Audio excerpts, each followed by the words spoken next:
इसे 5 पैसे लेने हराम है, हराम। इतना अच्छा हाल लगा है। अपने घर से पैसे लगाते हैं, दूसरे से पैसे मांगना तो बहुत ही समझना कितना बुरा काम कर दिया। हो पाएगी इस बार इनके विकास को देखते हुए? इतनी बड़ी जीत होगी, बहुत ही बड़ी साइकिल का निशान होगा और सारी जितनी भी वोट हैं सारी इसी पे बटन दबाएगी, इसको कामयाब करेगी। विरासतों से नहीं होंगे सियासतों के फैसले, ये तो दोस्तों सिरौली गांव ही तय करेगा कि इस बार सिरौली की पंचायत पर राज किसका है। नमस्कार, मैं हूं आपके साथ प्रदीप शर्मा और आप देख रहे हैं नया भारत न्यूज नेटवर्क। हरियाणा मेवात के चुनावी दंगल में आप सभी दोस्तों का बहुत बहुत स्वागत है। अभी सिरौली गांव से सरपंच पद के उम्मीदवार एक प्रत्याशी मेरे साथ में हैं, जिनके पास आज ये कैमरा आपके अधिकार के लिए पहुंचा है, आपके अधिकार की बातचीत करेगा। आइए हम बातचीत कर रहे हैं इस खास पेशकश में। सिरौली गांव से वर्तमान में सरपंच रहे अशरफ हैं, अशरफ जी, और उन्होंने फिर से एक बार सरपंची की ताल ठोक दी है। आइए एक बार उनसे फिर जानेंगे उनके मुद्दे क्या हैं। लगातार मैंने पिछले वर्ष भी इनसे आपको रूबरू करवाया था, पब्लिक अधिकार की बातचीत की। आज कुछ नए मुद्दों के साथ में इनके पास पहुंचे हैं। आइए सीधी बातचीत कर रहे हैं अशरफ साहब से, उसके बाद कुछ गांव के मौजूद लोग हैं उनसे बात करेंगे। सर स्वागत है आपका। थैंक यू जी, आप तो बहुत बहुत स्वागत है, आप हमारे पास आए और हमारे बाइट लेने के लिए आपको बहुत बहुत शुक्रिया। आप कैसे हैं बताइए? ठीक ठाक? बहुत बढ़िया जी। आपने पंचायत चुनाव में यानी पंचायत चुनाव की घोषणा की है, एक बार फिर से आप चुनाव लड़ रहे हैं।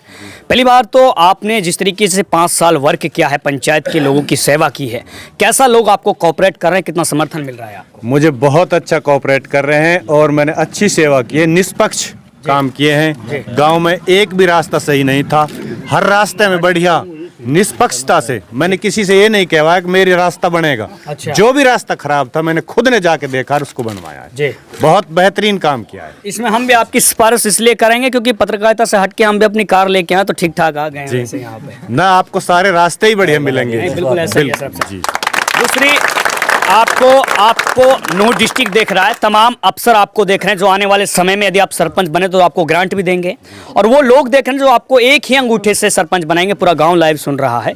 क्या मुद्दे इस बार हैं आपके इस बार चुनाव मैदान में? इस सबसे पहला मुद्दा मेरा शिक्षा का है जी। बेहतरीन शिक्षा। हमारे स्कूल जो है एक बढ़िया स्कूल है, उसमें कई बार टीचरों की कमी आती है तो मैं अपने जगह गृह से पैसा देकर प्राइवेट टीचरों से भी मैंने काम कराया है। अच्छा। सबसे मेरा मेन मुद्दा शिक्षा का है, और शिक्षा ही एक ऐसी चीज है जो गांव का विकास कर सकती है। शिक्षा बगैर मनुष्य पशु समान है। बिल्कुल, ये स्कूल की दीवारें भी बोलती हैं। जी।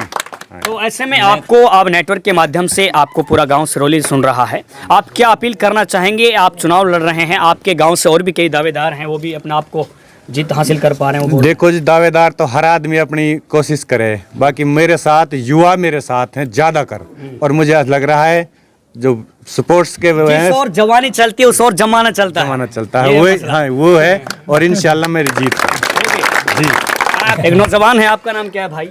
पिछली बार जो चुनाव हुए थे, मेरा नाम माजिद हुसैन है और अशरफ अली मेरे ताऊ हैं, मैं इनका भतीजा हूँ। पिछले 7 साल के कार्यकाल रहा है, उसमें हुए जो कार्य हैं उनको मैं आपको बता रहा हूँ। एक बार देखिए, गांव के रास्ते जितने भी हैं, हर रास्ता पक्का है। जहाँ भी है, चाहे किसी ने वोट दी या ना दी, वो कोई वजूद नहीं रखता है किसी ने वोट दी है या नहीं दी है, सबका निष्पक्ष तरीके से काम किया है। उसके बाद जो हमारा इस गाँव के अंदर एक ज़िले का बड़ा गवर्नमेंट स्कूल था, उसकी काया पलट। उसके बाद गाँव के अंदर जो गरीब लोग हैं जिनको सर के ऊपर छत नहीं है, उनके लिए 153 कॉलोनी प्लस 30 कॉलोनी मेवात के अंदर किसी गांव में नहीं आई।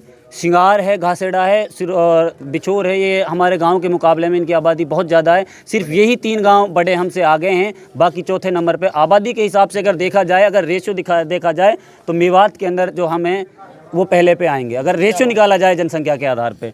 अगला है नल लगाए हैं 150 नल लगाए हैं।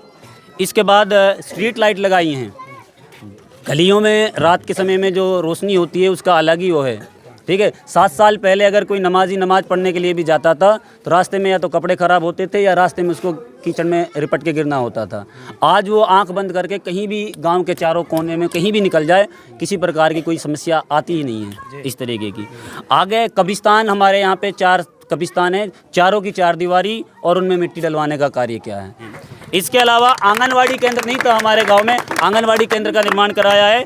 गांव के अंदर हर चौराहे चौपाल पे रास्तों में सीमेंटेड कुर्सियां और भी बहुत सारे कार्य हैं। अगर मैं आपको गिनवाऊं तो बहुत बड़ी लड़ी बन जाएगी। विकास नहीं, महाविकास गांव में हुआ है। महाविकास हुआ है 7 साल पहले के आप हिसाब किताब लोगों से जाकर के आप पूछ लीजिए क्या हालात है, और आने वाले समय में भी इसी तरीके से काम होगा, इससे भी डबल। दो नौजवान ने बातें कही, कोई शक है इस विकास पे आपको? यह में बिल्कुल कोई शक नहीं है।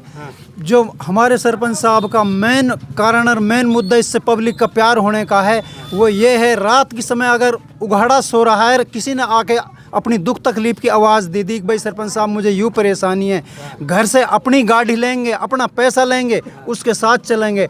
आज तक का 5 साल तक का रिकॉर्ड ये रहा है, काई से 5 पैसे लेने हराम है, हराम।